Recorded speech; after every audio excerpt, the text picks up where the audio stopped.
জেলা সম্পাদককে এই ছেলেগুলো মারলো মারধর করে আমাদের আপনার সামনে, দেখুন কি অবস্থা দেখুন। ফেলে মারলো। না আমাদের বিএমএস এর এরা কারা দেখুন, সম্পাদক হাওড়া জেলার প্রতাপদাকে এরা যে মারছে, আমরা বিএমএস জেলা সম্পাদক জেলা সম্পাদক মোদী সংঘের আমাদের বেধড়ক মারা হচ্ছে। সেক্রেটারি এরা, হ্যাঁ, জেলা সম্পাদক, জেলা সম্পাদক, জেলা কমিটির মেম্বার এক্সিকিউটিভ মেম্বার। ওখানে আগে দেখুন, ওখানে আগে ব্যাপারটাকে ওপেন মারছে আমাদের ছেলেদের, দেখুন ছেলের মাঠ বিএমএস দেখুন মেরেছে, দেখুন মেরেছে এখানে দাদাকে, দেখুন। ফেলে মারছে আমাদের। ছেলে মারছে আমাদের হাওড়া কর্পোরেশন। এরা কাদের ছেলে? কারা এরা? কারা? এদের জবাব চাই আমাদের, আমাদের জবাব চাই, আপনাদের সংবাদ মাধ্যম আমাদের জবাব চাই। বিএমএস এর গায়ে হাত দিয়েছে, সংঘের গায়ে, আমরা সেটা বদলা নিয়ে ছাড়বো।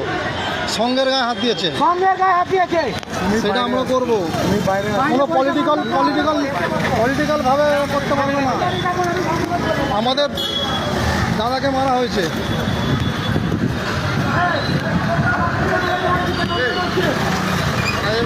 হ্যাঁ, থানায় যাবো তো।